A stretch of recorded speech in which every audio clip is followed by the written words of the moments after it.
Olá pessoal, estamos começando mais um episódio do Empreende Macuxi. Eu sou Marina Pascoaloto.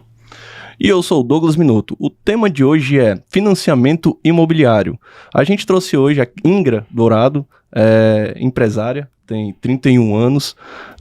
Você é empresária da Dourado Empreendimentos, que é correspondente pela Caixa Econômica Federal, e todo esse processo de burocratização para resolver essas questões de financiamento pela Caixa, você resolve tudo, né? Facilita. Isso, exatamente. O correspondente Caixa, ele é um braço da Caixa que tem justamente essa função de facilitar o processo de financiamento habitacional, que é a nossa especialidade.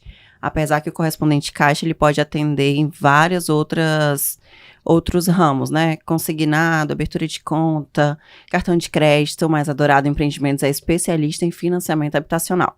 Focado para isso. O que te fez, Ingra, entrar assim nesse meio, né? Você disse um pouco antes que sempre se envolveu nesse mundo empresarial, né? Mas o que fez com que você escolhesse essa parte de imobiliária? Na verdade, foi uma oportunidade, né? Eu trabalho já desde os meus 15 anos na parte administrativa e há uns 10 anos, mais ou menos, eu comecei a trabalhar na construção civil, fazendo gestão de obra pública. Porém, já estava cansada ali de ser funcionária e decidi empreender. Fiz várias pesquisas de mercado para ver possibilidades de roupa fitness, alimentação, mas a logística para a gente aqui é muito mais difícil, né? Então, eu comecei a ver possibilidade de prestação de serviço.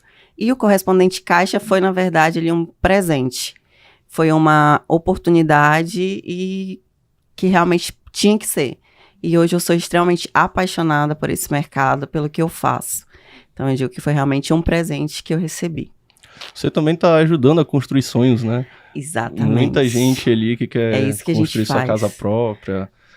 Sempre vai lá com vocês e você sempre, a gente trabalha junto, né, tem uma parceria, a Ingra é cliente nosso lá da ICM Contabilidade. Sim. E sempre que eu tenho algum cliente que tem alguma coisa, não sei o que e tal, eu queria fazer isso, eu mando pra Ingra, a Ingra já tira todas as dúvidas, vê o que é de documentação, já faz a simulação, né, faz tudo pra facilitar. Exatamente. O correspondente, ele veio para facilitar e desburocratizar o processo de financiamento, porque todo mundo acha, tem muito aquele mito de que financiamento Caixa é um bicho de 7 cabeças, que demora, que isso, que aquilo, e o correspondente veio justamente para desmistificar isso. Hoje em dia tem processo que a gente faz ali em uma semana, da aprovação do cliente até a contratação, a assinatura do contrato. Teve processo que a gente finalizou com 3 dias. Então, hoje é muito mais fácil, é muito mais simples fazer isso. E o correspondente veio justamente para poder facilitar, porque tem vários clientes que a gente recebe lá que não sabe nem as suas possibilidades, que chega lá achando que é uma coisa impossível, que ele vai ter que trabalhar lá 10, 15 anos, quando vê o crédito dele já está aprovado, daqui uma semana ele já vem e traz o imóvel que ele escolheu. Então hoje é muito mais fácil. Olha que legal, eu tenho um amigo que recentemente financiou uma casa e eles não pegaram um correspondente, eles foram diretamente no banco. Então demorou uns 4 meses e quando finalmente finalizou o processo, eles estavam muito cansados. É desgastante, né? É desgastante, psicologicamente. E acontece porque, assim, os gerentes caixa, eles são extremamente ocupados ali no dia a dia, né? E o financiamento habitacional, ele é um processo um pouco mais moroso. Se você não tiver ali uma assistência, uma assessoria, aquele teu sonho acaba tornando um pesadelo. Porque você vai descobrindo as coisas ao longo do processo. E quando você começa a descobrir as coisas, que aí começa a envolver recurso, né? Porque o processo de financiamento, você precisa ter ali uma reserva, um recurso. Um score bom. Nem tanto, né? Talvez o nome limpo. O nome limpo é obrigatoriedade, né? Obrigatoriedade. Não, eu falo isso porque ele teve um problema. Inicialmente estava aprovado o valor e, de repente, alguma coisa aconteceu que o score baixou e aí... É porque a maioria dos clientes acha que depois que aprova... Tem cliente que depois que aprova, ele já quer sair comprando os móveis, querendo comprar, fazer tudo, né? E a gente explica para o cliente que não, enquanto a gente não finaliza o processo, ele precisa manter o CPF dele, o nome dele ali, de acordo com o que a gente fez a aprovação. Porque a aprovação foi feita de acordo com a capacidade financeira daquele perfil. Se ele vai lá ter uma capacidade financeira X, aprovou lá uma parcela de R$1.000 para ele. Aí ele foi lá e já comprometeu, foi lá, comprou a cama, o sofá, o fogão, tudo. Quando a gente for finalizar o processo, porque durante o processo fica sendo feito consultas, né, no CPF dele, ele não pode entrar em restrição. Então, isso pode acontecer. Por isso que a importância do correspondente ter ali 100% uma orientação para o cliente. Porque senão o cliente vai fazendo, acha que a aprovação já é uma garantia, e não é. Já aconteceu com a gente, né? De a gente aprovar o crédito do cliente, quando a gente foi finalizar, viu lá que o cliente entrou uma restrição. Aí, isso impede? Não, mas acaba atrasando o processo. Ele vai precisar limpar o nome de novo, aguardar sair a restrição. Então, os processos precisam ser acompanhados. Entendi. E aí, o que acontece às vezes é que o gerente caixa ali na demanda do dia a dia, que o critério deles ali, a urgência deles é atender quem está ali na frente, né? Quem está ali na agência. Então, acaba que demorando um pouquinho mais, não por incompetência ou por descuido do gerente, é pela correria do dia a dia mesmo. Então, a maioria dos gerentes hoje, e é até uma diretriz que a Caixa está tentando tomar, de direcionar esses processos, que são um pouco mais demorados, assim, principalmente financiamento habitacional, direto para os correspondentes, que a gente consegue assistir muito melhor o cliente. A gente consegue atender o cliente em horário diferenciado, a gente consegue atender o cliente ali com mais tempo. Tem cliente que senta lá com a gente, passa 2 horas falando, explicando tudo, que é para ele sair de lá 100% informado. Porque são muitos detalhes. Exatamente. E não tem uma surpresa no final, né? Porque pense numa pessoa agoniada, é uma pessoa que está querendo a casa própria. Né? Com construção civil, na hora de financiar... Exatamente. Você quer para ontem, né? Então... E muitas vezes as pessoas tomam decisões equivocadas. A questão de taxa de juros, a escolha da taxa de juros. Às vezes não tem muito conhecimento. Então, um barato que hoje, no futuro, pode sair caro. A gente já vai chegar nessa parte da taxa de juros, mas antes a gente, né, que eu quero que a Ingrid explique também, tem uma boa diferença, né? Tem. E é o modelo que é o Price e tem um outro... São os sistemas de amortização, né? Não, mas calma, vamos deixar isso para depois. Primeiramente, a gente queria perguntar, né, como é que você está enxergando esse mercado imobiliário? Tá aumentando a compra de imóveis, está diminuindo? Como é que você enxerga? Olha, a gente tem uma visão muito boa, uma expectativa muito boa para 2024, quando a gente fala de mercado imobiliário, né, por 2 cenários. A taxa Selic está começando a baixar. Né, a gente já vê em 2023, a gente já teve várias quedas na taxa Selic, e 2024 a tendência é que ela continue baixando. Então, quando a taxa Selic começa a cair, o crédito fica mais fácil. Então, essa é uma das expectativas que a gente tem para que o mercado continue aquecendo, né? E também o programa do governo federal, que é o Minha Casa Minha Vida, que está tendo muitas melhorias, muito mais facilidades, aumento de teto de imóvel, aumento de renda do cliente para a gente enquadrar. Então, tudo isso influencia no aquecimento do mercado. Né? Então, a gente tem uma expectativa muito boa para 2024. O Minha Casa Minha Vida ele era muito focado para baixa renda. Isso. Né? E agora eles estão querendo, eu não sei se já fizeram, né, pra botar um pouco mais para classe média. A gente já atende dentro do Minha Casa Minha Vida uma renda de até R$8.000, que pra gente aqui já é uma renda média bacana, razoável, né? Então, e a gente o governo federal já está em estudo para aumentar essa renda para 12 mil. Então, quando a gente pega um cliente que tem uma renda de R$12.000, já é um cliente classe média. Então, a expectativa é que melhore ainda mais o programa Minha Casa Minha Vida. E essa pessoa, por exemplo, tem uma renda aí de R$8.000, qual o limite que ela consegue aí financiar com essa taxa baixa de juros, né, do programa do governo? O programa Minha Casa Minha Vida, a taxa de juros dele é de acordo com a renda do cliente. O cliente que tem uma renda de R$2.000, ele vai pegar uma taxa de juros de 4,20. O cliente que tem uma renda de 3, já vai pegar uma taxa ali de 5, mais ou menos. Então, até R$8.000, que é a capacidade, é o teto do Minha Casa Minha Vida, e a taxa de juros, ela vai acompanhando. Quanto mais ele ganha, Mas a alíquota vai aumentando. Vai aumentando um pouquinho, né? Mas a gente ainda consegue trabalhar com uma taxa excelente ainda pro mercado imobiliário, que a Caixa opera hoje pro Minha Casa Minha Vida até 8,5, 8,47. Não é nem 1% ao ano quando a gente fala de empréstimo, né? Então é uma taxa excelente. E vai de perfil de cliente, né? Porque às vezes o cliente tem uma renda de 8 mil, mas ele tem um comprometimento lá já de 5. Então, é muito difícil a gente dizer assim, ele consegue isso, ele consegue aquilo. Cada cliente tem o seu perfil e lá a gente faz justamente essa análise, no perfil de cada cliente. Porque às vezes o cliente tem uma renda de 8 mil, mas ele já tem comprometido 10. Então, provavelmente não vai aprovar nenhum crédito para ele. Agora, o cliente que tem uma renda de 8 mil, não tem nenhum comprometimento, aí tem uma capacidade financeira de aprovar até uns 350 mil de financiamento. Mas Eu é de tenho uma perfil pergunta. de cada cliente.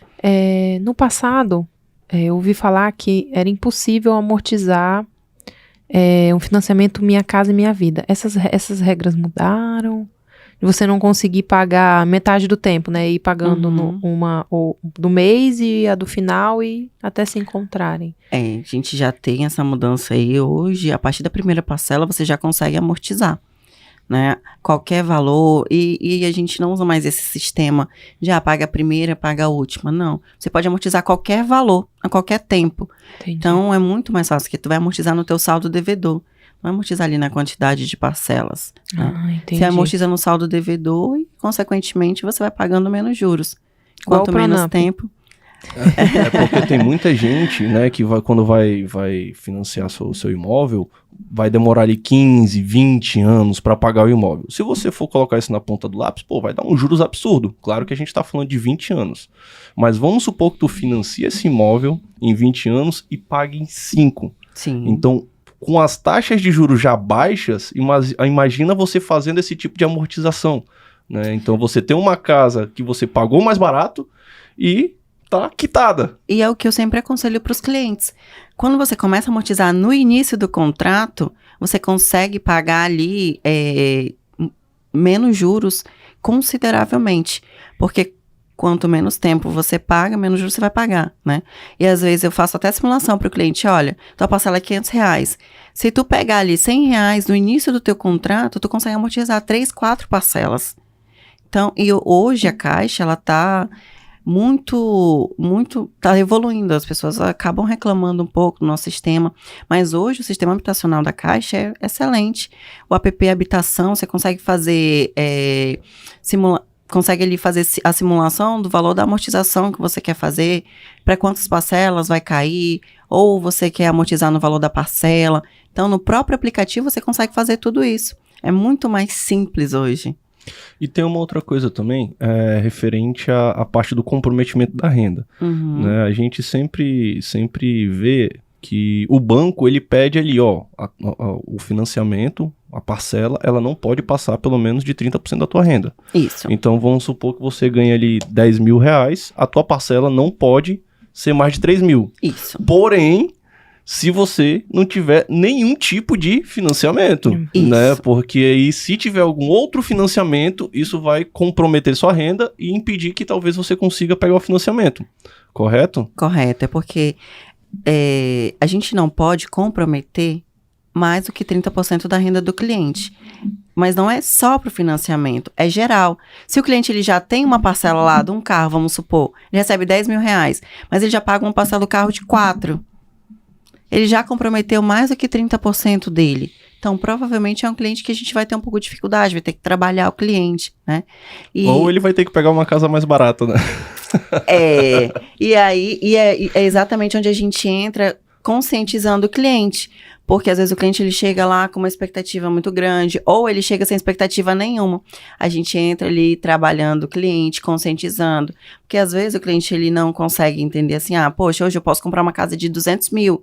Ele chegou lá com a expectativa de comprar uma de 500. Mas a capacidade financeira dele hoje permite que ele compre uma de 200. É o que a gente fala, poxa, começa com a de 200. Daqui a pouco essa tua de 200 vai estar valendo 300, 350, né? E você vai trabalhando de acordo com o que você pode hoje. Só não deixa de fazer. Porque as facilidades que a gente tem hoje para adquirir um imóvel são absurdas. E aí você vai deixando para depois, e as dificuldades vão começando a aparecer, né? Então, é uma coisa que a gente sempre fala, melhor hora é agora. E outra pergunta, o financiamento da Caixa, né, esse do Minha Casa Minha Vida, ele inclui somente pessoa física, correto? Isso. Tá. Tu tem algum tipo de produto que vocês trabalham também voltado para a pessoa jurídica? A Caixa tem, ela trabalha com a pessoa jurídica, porém o correspondente ainda não atende a pessoa jurídica, né? Porque a pessoa jurídica, ela tem ali um critério de análise mais detalhado e o nosso sistema não comporta esse tipo de análise ainda. Então, a gente sempre demanda ali direto para a agência, que aí o gerente consegue fazer todas as pesquisas, todas as análises e fazer ali uma análise de crédito para a pessoa jurídica.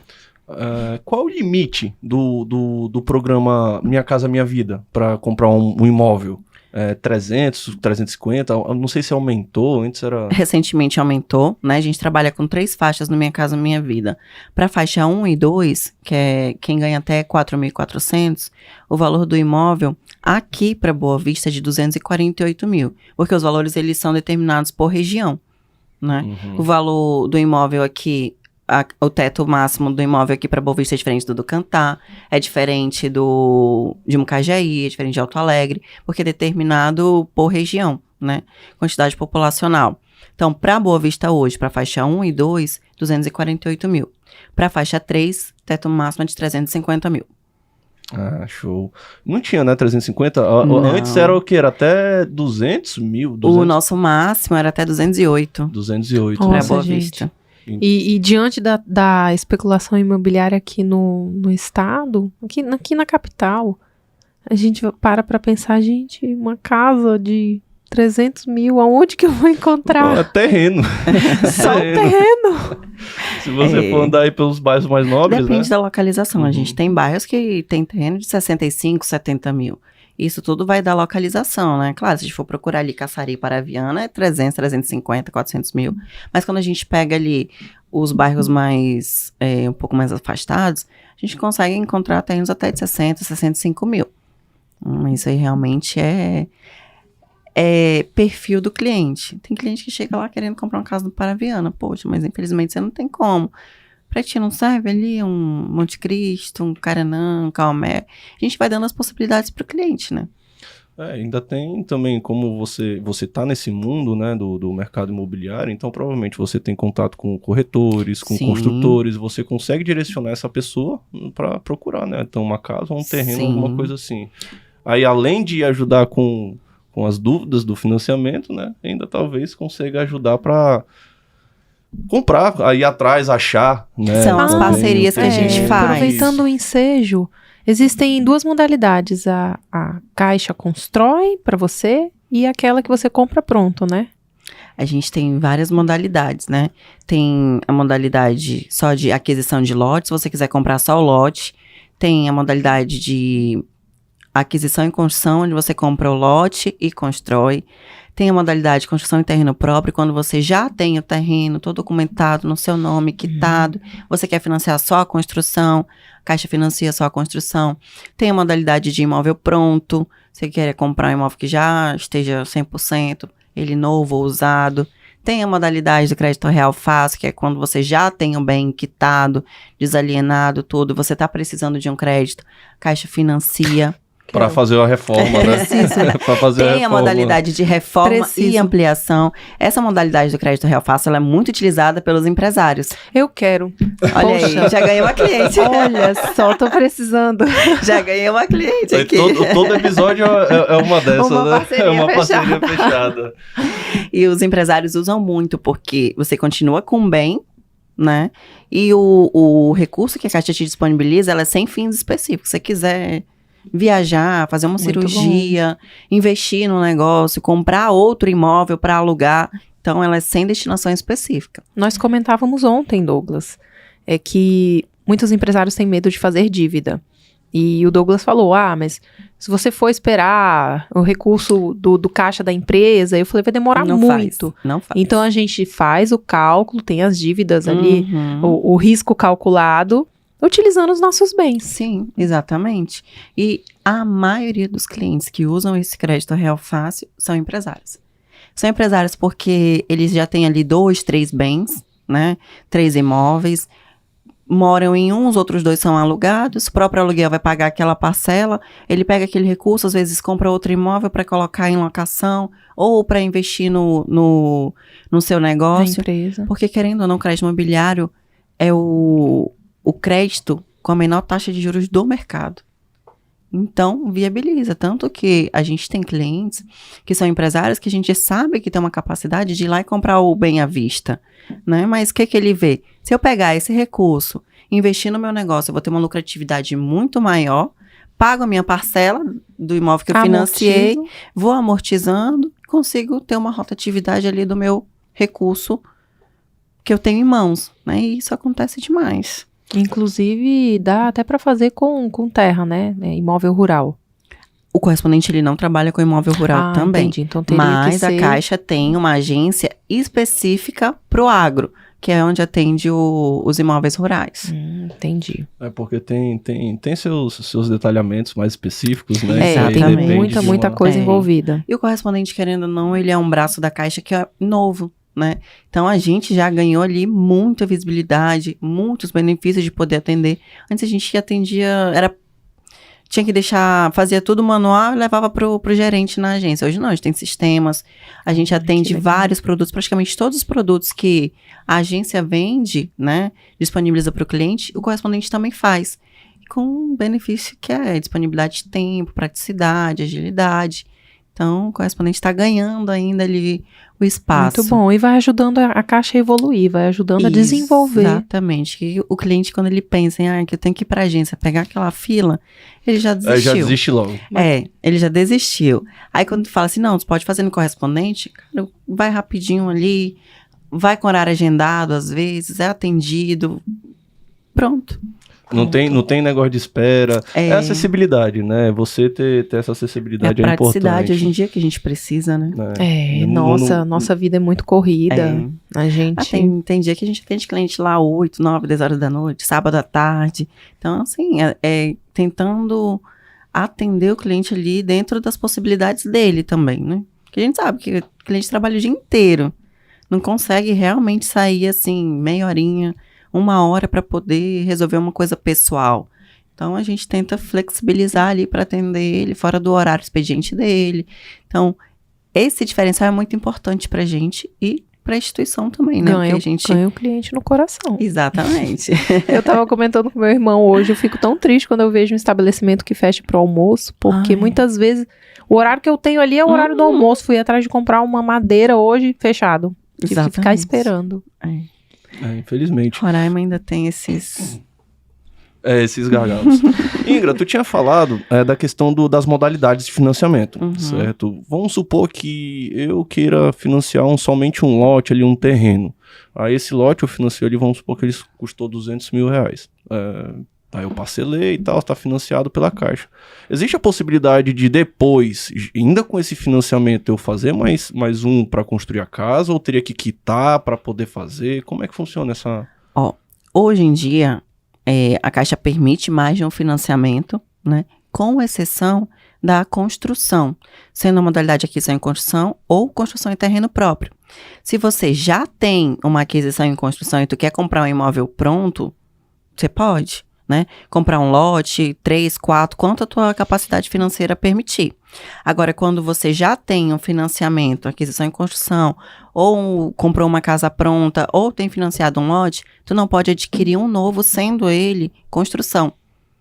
Mesmo que, por exemplo, eu peguei aqui a modalidade do Minha Casa Minha Vida, no Uhum. terreno, e depois eu pegue uma outra modalidade de financiamento, também não conseguiria. Para construção, não. Para construção, não. Então, o ideal é que tu faça primeiro uma aquisição em construção ou uma construção em terreno próprio, e depois você vai investindo ali em imóveis prontos ou lote. Mas quando é o inverso, não pode. Se tu já tem um financiamento ativo, tu não pode ter um segundo sendo construção. Ah, entendi.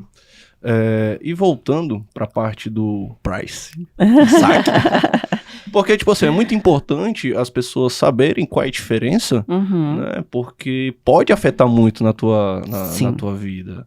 Aí eu queria que tu explicasse um pouquinho aí pra gente como é que funciona isso daí. Vamos lá, são os sistemas de amortização que a gente chama, que é a SAC, o sistema SAC e o sistema Price.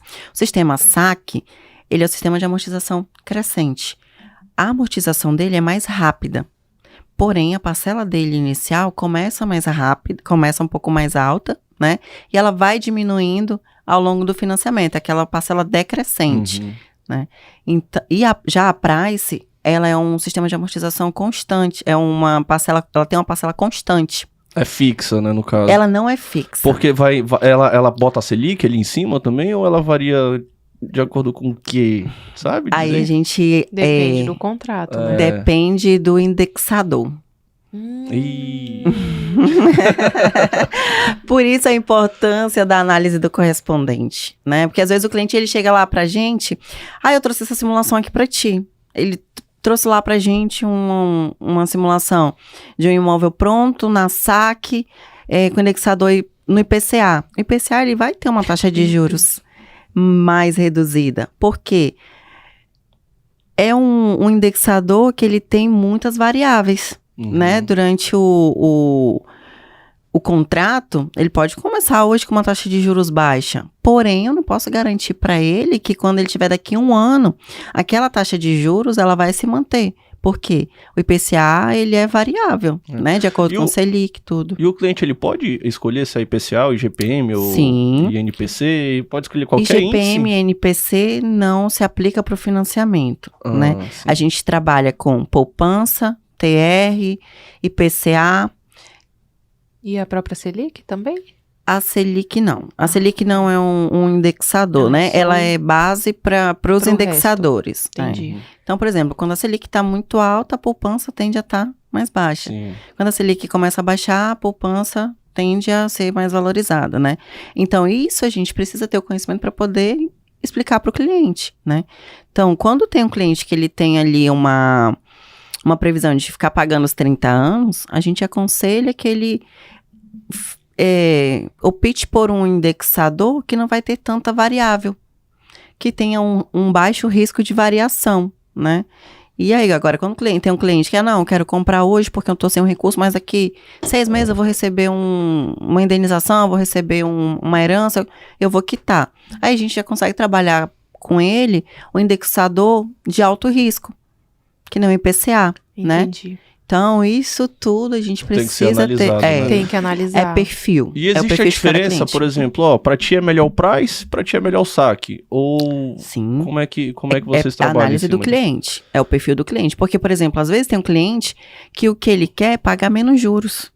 Então, ele não vai se importar se ele começar a pagar uma parcela mais alta. Então, a gente orienta, olha, então para você na saque seria mais interessante. Agora, o cliente que ele já tem um orçamento apertado mensal, o ideal é que ele comece ali com uma parcela menor. Então, a gente já orienta que ele comece com uma parcela que ele com já o sistema de amortização Price. Né? Isso. É constante. Só que aí é uma opção que o cliente ele não pode alterar ao longo do período do financiamento. Assinou, contratou, já era. Ele vai manter aquela taxa, o indexador, o sistema de amortização por todo o período do contrato. Você se arrepende depois de dar uns 15 anos pagando, aí tu vê teu amigo pagando R$200 de financiamento da casa e você tu pagando que não ali ter feito R$1.500, R$2.000 de aluguel. Inclusive, Ingra, um fator pós-pandemia muito triste, que muita gente perdeu a casa em decorrência ficou sem renda, ou a pessoa que era o provedor da casa faleceu, infelizmente, de Covid, e essa pessoa depois, quando tudo passou, quando ela ia analisar que ela assinou um contrato pós-fixado, então após a pandemia a Selic disparou, consequentemente o indexador disparou também, então de repente a pessoa começou pagando uma parcela de R$1.000, era pós, e de repente a parcela estava mais alta, a pessoa não teve como pagar, infelizmente perdeu o imóvel. Isso a importância de ser explicado para o cliente essas variáveis, né? Porque, por exemplo, quando o cliente ele contrata ali na TR, taxa referencial, a variação vai ser mínima, né? Quando ele contrata na poupança, já corre um risco de ter uma variável maior. Se a Selic tiver alta ou baixa, vai influenciar na taxa poupança dele, que vai, consequentemente, influenciar no valor da parcela dele, né? Agora, se ele contratou no IPCA, aí, meu filho, aí é... Segura na mão de Deus e reza pra... Muitas vezes as pessoas não têm noção, né? Não têm uma noção Sim. nenhuma de economia, então não sabem que o Brasil é histórico. A nossa economia flutua muito. Inflação pra gente é balela, é besteirinha. E o cliente ele sempre busca a taxa de juros mais barata. Quando ele mesmo vai fazer lá no simulador da Caixa, ele vai buscar a taxa de juros mais barata. Então, qual que ele vai achar lá? Um IPCA. Aí cabe a gente explicar para ele, olha, o risco... É assim. Isso. Você pode contratar? Você pode, mas eu preciso te explicar o risco, né? Então, assim, o IPCA funciona assim, taxa poupança funciona assim, referencial funciona assim. Agora você escolhe. A opção é do cliente. A nossa obrigatoriedade é de explicar e orientar. E muitas vezes na agência a pessoa não tem essa informação. Porque acaba tendo um atendimento um pouco mais corrido ali, porque o gerente precisa atender todo mundo que está dentro da agência, né? Então, hoje, graças a Deus, a gente tem uma dinâmica muito boa com as agências. O correspondente, ele já é visto como parceiro realmente das agências, parceiro caixa, né? Então, as agências, quando é um contrato de financiamento habitacional, ele já direciona para o correspondente, né? Ele já passa o contato de todos os correspondentes e o cliente fica ali. Aí o cliente mesmo escolhe, né? Isso. Então ele pode ir na caixa, ele só vai pegar a listinha dele e vai ter que... Isso. Muito Agora, bom. quando o correspondente... todo correspondente ele é vinculado a uma agência, né? Por exemplo, a nossa agência tem 2 correspondentes. Então, quando o cliente vai lá, a nossa agência passa o contato dos 2 correspondentes, que são vinculados a aquela agência. Então, aí o cliente vai escolher entre os 2. Mas a gente tem vários correspondentes aqui em Boa Vista. Bacana. E assim, quando a pessoa vai lá contigo, tem toda a questão de você verificar o nome, que tem que estar limpo. O que você indica? Fala, antes mesmo de começar a dar o primeiro passo, são essas coisas que você precisa prestar atenção. Né? Eu começo com uma. Nome limpo. Primeira né? coisa. Primeira coisa, nome limpo. Básico, que nome sem não restrição. Tem R$5 aqui de restrição. Não dá. Tem que limpar. Tem que limpar. Tem que retirar a restrição. Critério básico. Não ter restrição e ter renda. São os critérios básicos. Você não tem restrição e tem renda, perfeito. E, gente, quando ela fala ter renda, não é movimentação bancária. Não, é renda comprovada. É renda comprovada. Então... A gente até consegue, hoje em dia já está conseguindo fazer análise com renda informal. Porém, como o próprio nome já diz, é uma renda informal. O critério de análise do banco é diferente, ele não vai Fica mais difícil, Exatamente, ele não vai te liberar um crédito da mesma forma que você tivesse uma renda formal comprovada. O percentual ali de liberação já vai ser menor, se for aprovado. Então, são critérios mais... E as documentações? Tipo assim, porque ele vai analisar a renda da pessoa através de algum tipo de comprovação, né? Quais as comprovações que o banco mais costuma pedir? Assim, comprovação de renda que a gente mais usa. Isso. Hoje aqui no nosso estado, a gente gira ali em torno do serviço público, né? Então, contra-cheque, né? Contra-cheque pode ser o serviço público ou empresa privada, vai ser o contra-cheque.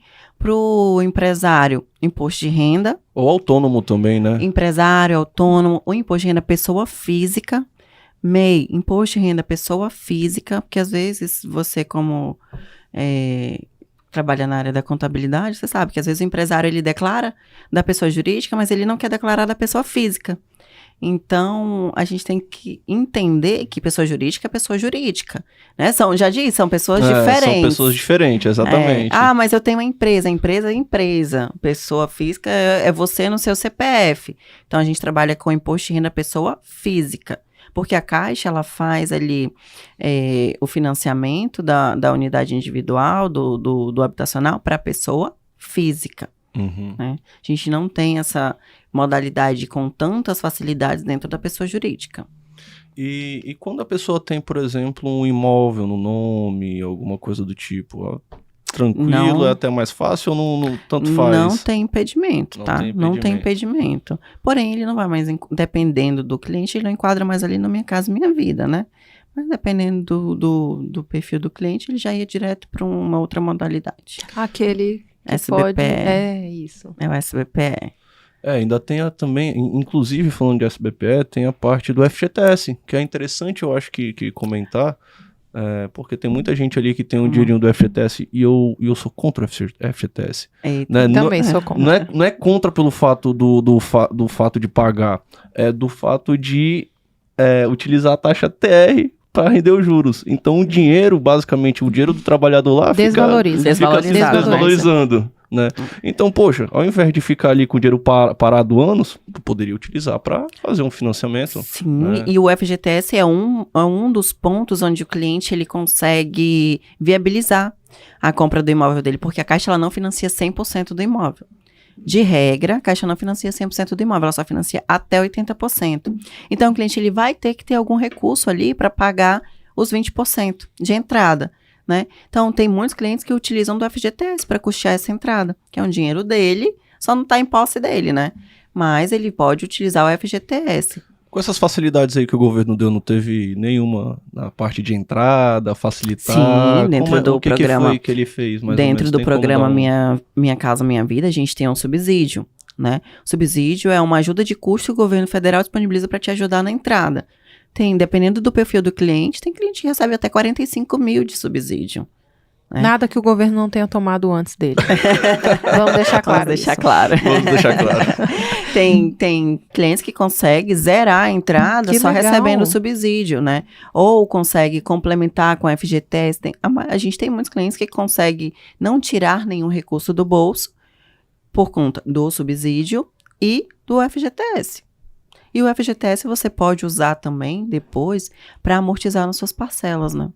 Você consegue amortizar o valor das parcelas durante o período do financiamento. E o que faz a pessoa conseguir esse subsídio? Tem que dar uma choradinha ali?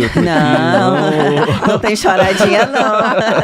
É o perfil, são critérios que tipo de perfil, mais ou menos assim? Renda. Para eu conseguir diminuir 50% aí da minha entrada, mais ou menos. Vai depender do valor do teu imóvel. São várias, muitas, né? Várias são situações. Muitas variáveis. Pode dar uns exemplos aí pra gente, Vamos só pra lá. ter uma noção. Quando o cliente ele tem uma renda inferior a 4.400, ele já recebe um subsídio. O subsídio, ele também vai de acordo com a renda do cliente. O cara que recebe R$2.000, ele vai receber um subsídio aí de 42 mil, mais ou menos. O cara que recebe 4 mil, vai receber um subsídio de 3, 4 mil. Entendeu? Então, quanto menos ele recebe, mais subsídio ele tem direito. Quanto mais ele recebe, o subsídio dele vai diminuindo, né? Que é justamente a política do governo atual. Facilitar beneficiar o menos favorecido, né? Então, o cara que tem uma renda ali de até 4.400, ele tem direito ao subsídio, né? Porém, para complementar o subsídio, a gente leva em consideração se ele tem mais 3 anos de contribuição de FGTS, que isso vai ajudar a aumentar o subsídio. Ele tem que ter mais de 3 anos, não importa... Eu não entendi, só volta. Ele precisa ter mais de 3 anos de contribuição de FGTS. Ele não necessariamente precisa ser carteira assinada quando ele estiver contratando financiamento, que às vezes tu tem lá um servidor público, mas ele já foi carteira assinada por mais de 36 meses. E o FGTS tá lá, né? O FGTS dele tá guardado, ou ele já sacou o FGTS, mas ele ainda vai conseguir o benefício de um redutor de taxa, porque ele já foi... Entendi.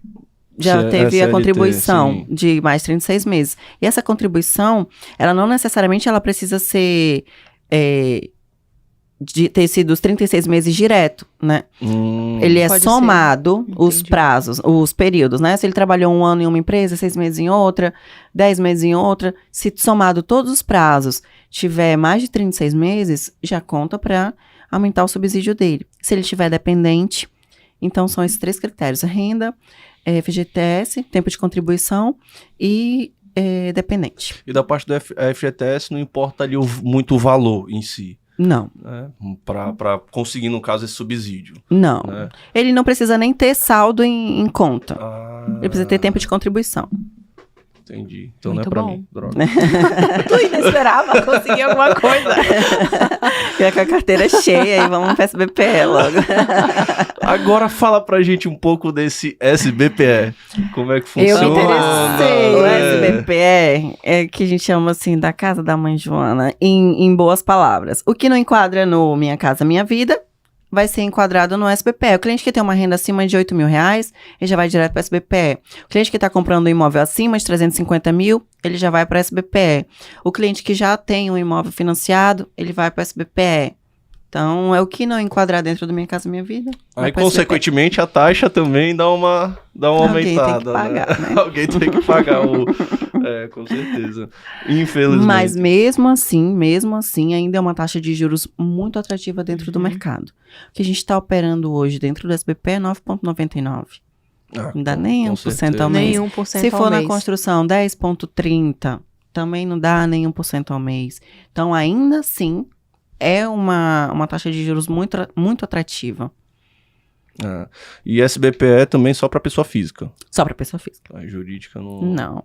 Quando a gente vai para pessoa jurídica, a gente vai trabalhar ali mais com empreendimento, que a gente vai trabalhar mais ali com a parte do investidor, que vai fazer várias casas para vender. Aí é mais... o buraco é mais embaixo, né? O critério de análise também ali é mais no mínimo a construção teria que ser em torno de 3 milhões. Ainda tá daquela forma ou não? Já... E depende da análise empresa, da análise da pessoa jurídica, que aí a Caixa vai fazer igual ela faz com pessoa física, ela vai te dizer quanto que tu pode, né? Vai depender do teu capital social. Essas coisas eu tô falando meio que de gaiata, porque a gente não tem muito acesso, né? Mas é mais ou menos assim. Mas se eu chegar lá com você, eu falo, Ingrid, eu quero comprar uma casa aqui pra mim e pra minha empresa. Vem cá, vamos ali, vou te mandar lá na agência. Quem sabe um dia, né? Mas a gente faz no pessoa física, que a taxa de juros é menor, as facilidades são maiores, o prazo é maior. Então, quando você pensa em fazer pra você, realmente compensa mais fazer a pessoa física. É a questão do custo, né? Justamente por causa disso você falou. Os juros, eles tendem a ser menor para pessoa física. Isso. E hoje em dia, no pessoa física, tu consegue até comprar imóvel comercial já. Então... já dá para comprar porque a parte da construção, se eu quiser construir comercial, não tem como. Mas comprar um pronto já dá. Pode. Entendi. Pode comprar um pronto, pode um comercial, pode comprar um misto. Dentro do pessoa física. E financiar para construir multifamiliar. É permitido ou ainda? Multifamiliar, não. Não. O pessoa física só faz unifamiliar. Unifamiliar. Isso. Continua, O pessoa jurídica já faz o multifamiliar, que é dentro da modalidade de empreendimento. Mas quando a gente fala em multifamiliar, só com destinação para venda. Entendi. Não tem destinação para locação. Às vezes a pessoa quer construir ali um condomínio para alocar. Não faz. Aí a gente usa do crédito real fácil, né? Às vezes o cara já tem um bem, aí ele aliena o bem, pega o crédito e faz o condomínio. Olha, outra ideia. Tá vendo? Eu queria entrar agora no assunto, né? A gente tá perto aí da época do imposto de renda. Então, muita gente, né, às vezes deixa passar esse tempo do imposto de renda, não declara. Alguns clientes vieram, Douglas, eu tô querendo, eu até te indiquei, né? Vários. Vão voltar falar agora, contigo tá em março. Eu falei, fala com ela em março, tá? Só manda uma mensagem em março que aí a gente vai fazer teu imposto de renda e vai ajustar. Porque muita gente faz seu imposto de renda zerado, né? Passa do prazo, que desse ano é até dia 31 de maio, e depois que passa do prazo, já era. Não tem mais pra onde correr ou... A Caixa não aceita a declaração feita fora do prazo, né? Aceita até 30 dias depois que finalizou o prazo, até dia 31 de maio. Isso. Então, a gente vai aceitar ali até 30 de junho, mais ou menos, né? Passou dos 30 dias, a gente não aceita mais. Porque entende que o cliente vai fazer o imposto só para usar para financiar, né? E é isso que a gente trabalha muito, é minimizar ali a questão de...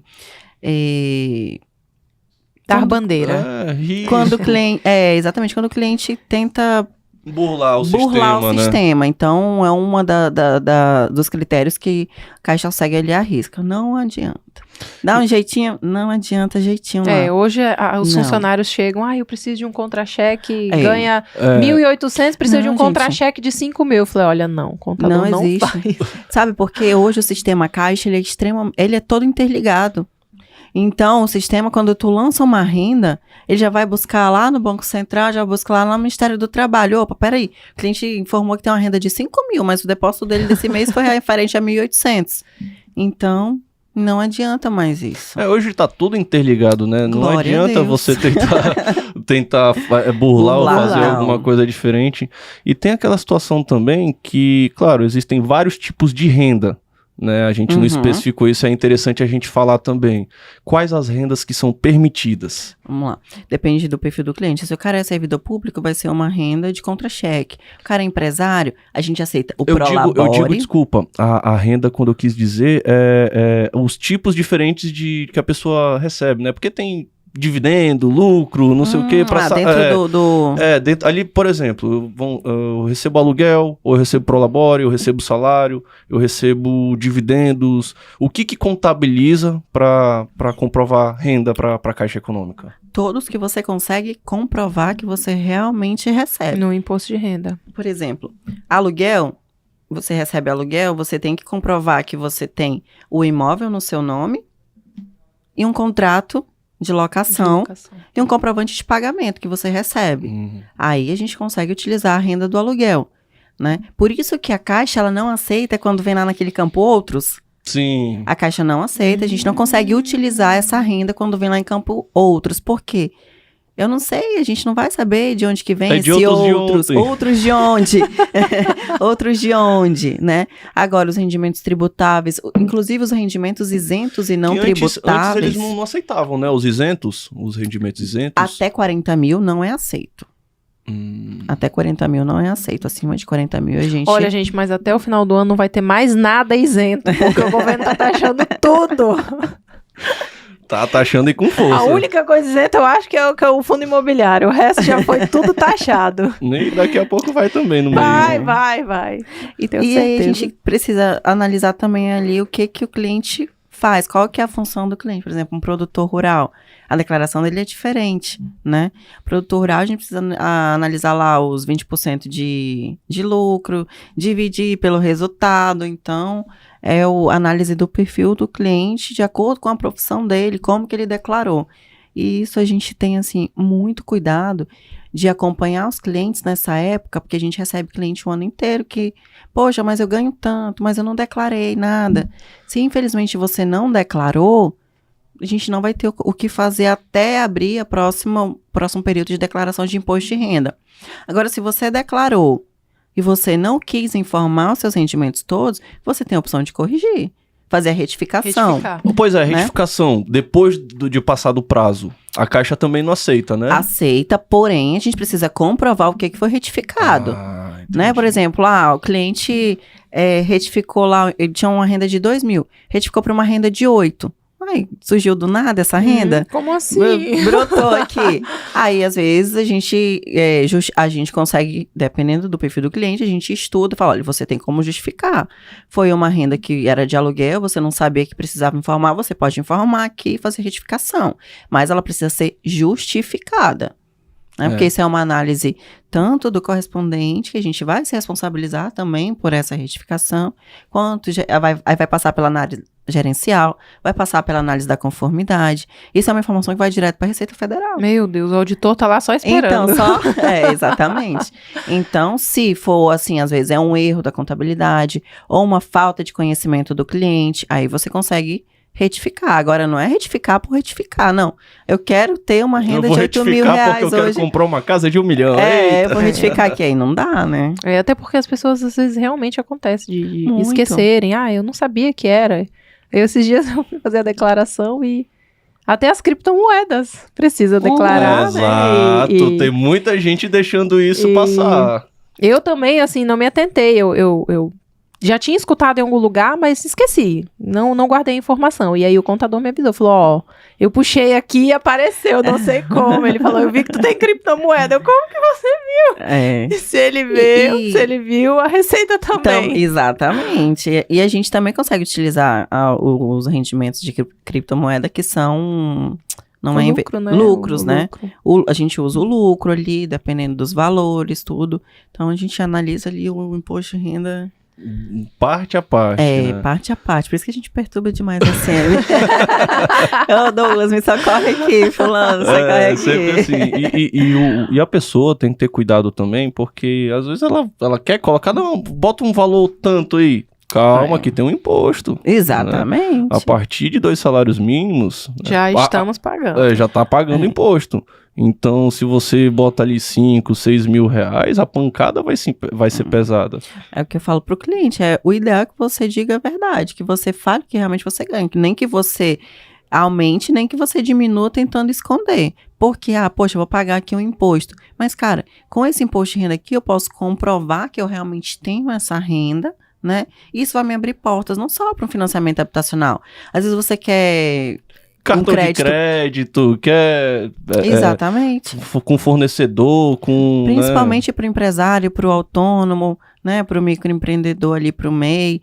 Ele acha que quanto menos ele declarar, melhor. Não, gente, e principalmente o MEI, ele tem aquela falta de conhecimento que, não, eu sou MEI, eu não posso declarar. Cara, tu já não paga ali a parcela de R$65, independente de tu faturar ou não. Então, o que você faturou, declara. Porque não vai onerar nada no teu imposto de renda, né? Declara que você faturou. E MEI e autônomo são as pessoas, assim, que mais deixam passar essa parte do imposto de renda. É o medo, né, de querer pagar imposto. Não quer pagar imposto. Gente, eu até entendo. É tão bom pagar umas DAF bem gorda. Eu falo, gente, eu amo pagar DAF gorda. Quando o Douglas me manda, assim, uns DAF pesados, eu falei assim, ô senhor, obrigado. Eu falo assim, pô, muito alto. Eu falo, tem que faturar menos. Se quiser pagar Sinal de que está fazendo dinheiro. Quem faz dinheiro, e se está fazendo dinheiro, é porque está fazendo um trabalho bom, né? Eu adoro pagar DAF pesado. Sinal que tá dando certo, né? E eu falo isso para os clientes que são empresários. E tem outra também, né? Essa análise toda, querendo ou não, ela é importante até mesmo para a pessoa depois não se aperrear para pagar. Se você vai lá, aumenta a tua renda, consegue um financiamento, aí vai pagar uma parcela ali que vai te prejudicar. Daqui a pouco tu não consegue pagar mais o financiamento, vai perder tua casa, vai ter um constrangimento, entre outras coisas. É o que acontece quando o cliente chega lá, por exemplo, com um contra-cheque com 13º. Não, minha renda é 4 mil, mas esse mês é 8 porque eu recebi o 13º. Tudo bem, é 8, mas essa renda é mensal? Não, tu recebe uma vez por ano, então eu não posso usar essa tua renda aqui para gerar uma avaliação para ti. Porque e aí, mês que vem tu não vai ter. Se eu fizer uma avaliação para ti com uma renda de 8 mil, tua parcela vai ser o quê? R$1.500. Com um salário de 4 mil reais, tu vai conseguir pagar uma parcela de R$1.500 de uma casa? Então, essa conscientização a gente também faz no cliente. Porque às vezes ele chega naquela sede de querer, e ele não pensa no depois. Aí tu pensa, tu já vai ter que dar 20% de entrada. Tu vai ter que tirar do teu bolso. Tu vai ter que pagar todas as taxas de transferência, que é o cliente que paga também, de responsabilidade do cliente. Aí tu não vai conseguir arcar com a tua parcela. Às vezes o que acontece é o casal, né, tá ali financiando no nome de um dos cônjuges, e aí de repente esse casal se separa, e a dívida fica pro cônjuge que financiou, às vezes não consegue vender o imóvel, e aí vira aquele trupé. Mas tem muita gente que faz, né, em casal, junto, pra somar renda. Somar rendas. Porque pra compor renda, você não precisa comprovar vínculo nenhum. Nós três aqui, a gente pode fazer um financiamento que a gente não precisa comprovar vínculo. A gente precisa comprovar renda. Né? Muito bom. Porém, o financiamento vai estar em nome de nós três, a responsabilidade de nós três. O imóvel, ele também fica no nome dos três? Dos três. Ou pode botar o nome não, só dos três, dos né? três. É importante isso, porque muitas vezes você tem ali, você e sua esposa, né? Comprar uma casa. Casados no papel. Comprar uma casa e você... Eu, na verdade, antes de você falar isso, eu acreditava que precisava ser casado, no papel e tudo. Não precisa. Então facilita bastante ali aquele casal que quer pular degraus, né? Sair do namorando já pro morando junto. Então é importante saber disso também. Sim, às vezes é a filha e a mãe, ou os filhos e os pais que não tem casa, mora todo mundo de aluguel, mas todo mundo já trabalha, mora todo mundo junto.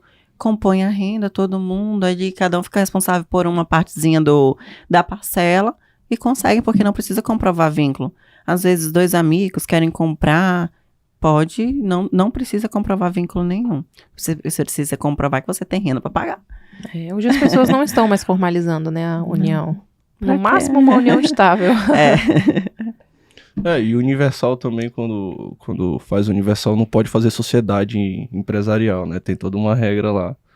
Aí eu sempre olho assim, muitas vezes o casal quer fazer sociedade ou não, como é que tá aí o modelo, o regime do casamento. Se for universal, não tem como fazer sociedade. Cada um por si.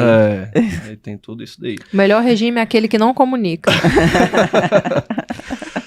Ingra, infelizmente nosso episódio de hoje está chegando ao fim. Eu queria dar uma deixa, né, que você falasse aí todo esse caminho que a gente percorreu conversando sobre financiamento imobiliário, desse uma dica pro pessoal que está aí procurando, o que eles devem fazer, né, nesse ano que vai começar o imposto de renda, já se prepararem para isso, né? E também quiser apresentar a tua empresa, falar Instagram, fazer um merchan da sua empresa. Vamos lá. O que eu aconselho sempre é, cara, se você tem o sonho de ter uma casa, que o brasileiro já nasce com esse sonho, né? De ter a tua casa própria, a melhor hora é sempre hoje, porque você nunca vai encontrar o momento ideal. O momento ideal não existe, a gente que vai criar a possibilidade, né?